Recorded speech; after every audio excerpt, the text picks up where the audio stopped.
Olá, família Encarando, espero que todos tenham passado um ótimo final de ano e que esse ano seja muito melhor para cada um de nós. É claro que isso também exige que cada um faça a sua parte. Se a gente fizer cada uma de nossas obrigações mais bem feita do que fizemos ano passado, com certeza teremos dias melhores pela frente. E com esse pensamento, eu já trago para vocês o quadro favorito de vocês. Eu até não gosto muito de fazer, porque não há como não ficar indignado vendo a luta de homens como Ayrton Senna, Clodovil, entre outros que já falamos aqui no canal. Eles lutaram sozinhos e pagaram um preço muito alto por irem contra o sistema. Hoje nós trazemos mais um deles, um dos verdadeiros mitos desse Brasil, e mais pedido nos últimos dias por vocês. O mito Alborguete. Se você não conhece ainda, ou nunca ouviu falar, ou até ouviu, mas achou que era apenas um esquizofrênico, veja uma cena que só por si só merece que você dê o título a ele de mito.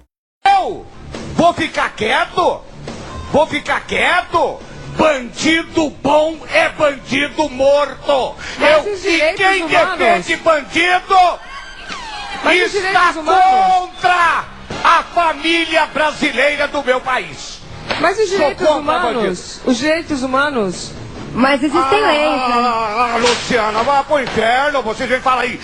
Só por a cara que essa retardada ficou, nós já devemos dizer Alborguete é mito, porra! Direitos humanos? Olha aqui, ó, baixa o seu. Desiste!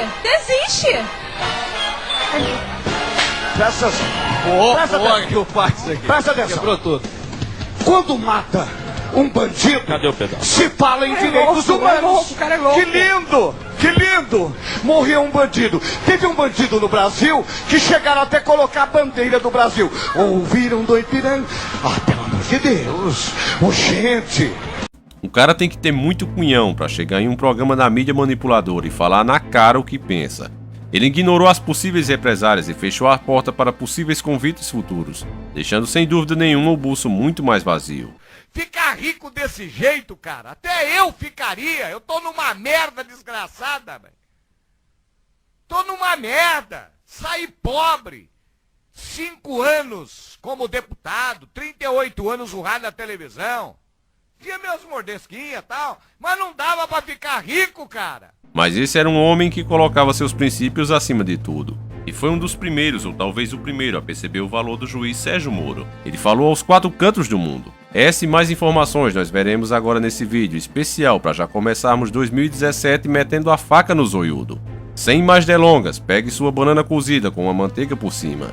E vamos iniciar o nosso quadro.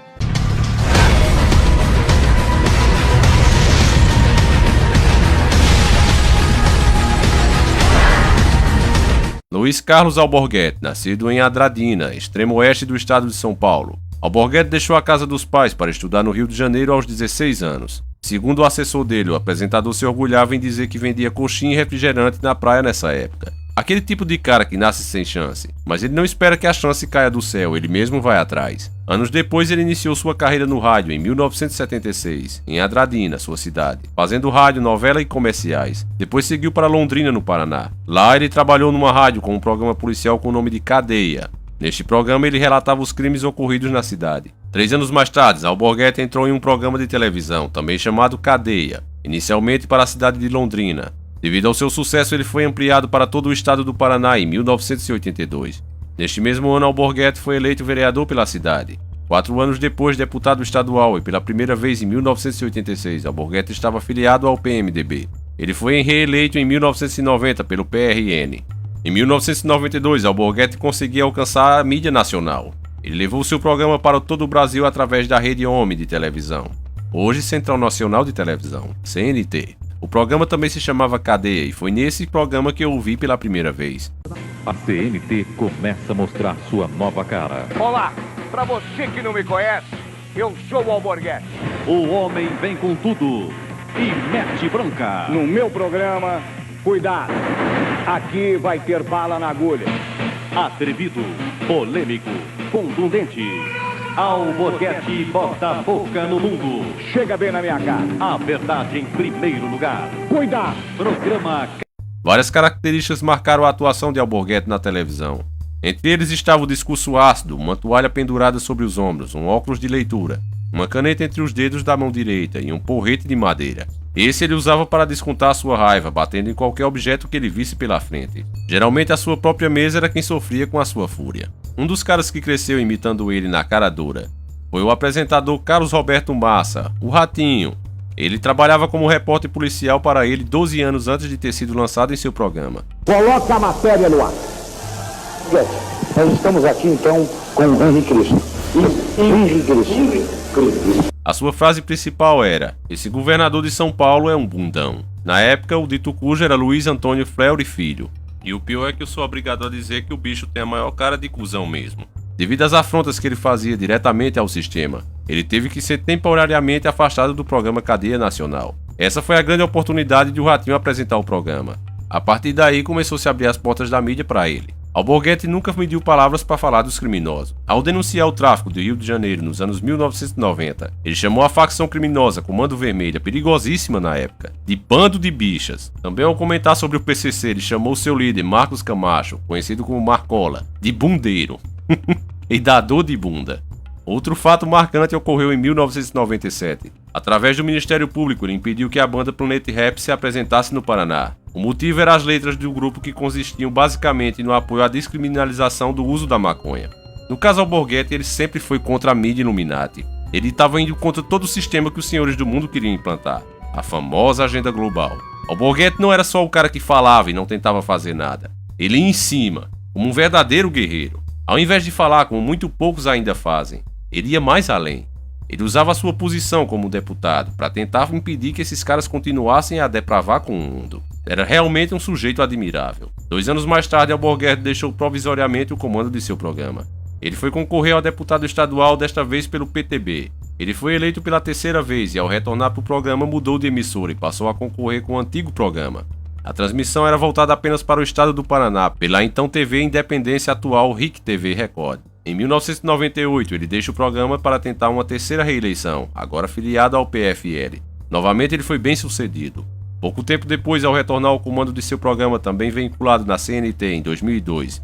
Em 2002 ele tentou novamente a reeleição, mas essa foi a época em que o gado estava totalmente envolvido na Matrix. Ele não conseguiu se eleger, perdendo por 5.000 votos. Em 2006, Alborguete estreou o programa Cadeia Sem Censura, vinculado de segunda a sexta-feira na rede Intervalo de Comunicação. Se tratava de uma rádio pela internet, posteriormente transformada em programa de televisão.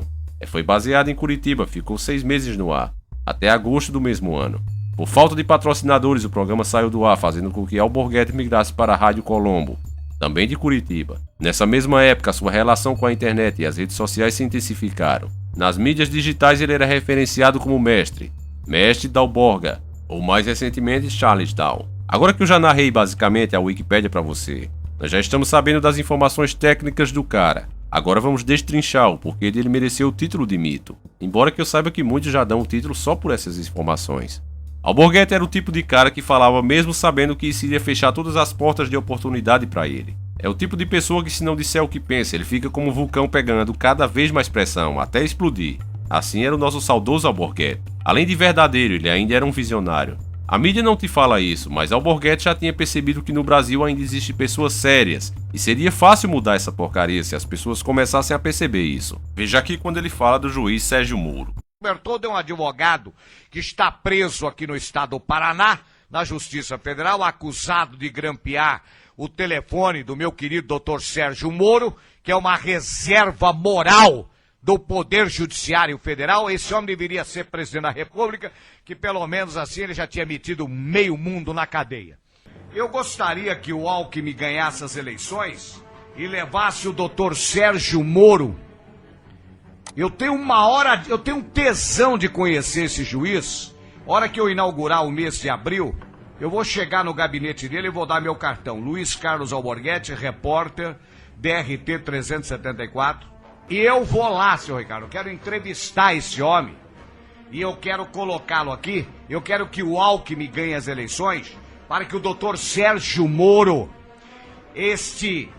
esta reserva moral da Justiça Federal, seja o ministro da Justiça do Brasil. Com ele eu acredito que vai dar certo. Com ele eu vou acreditar. Se ele tivesse lá, esta quadrilha do PT já estava todo mundo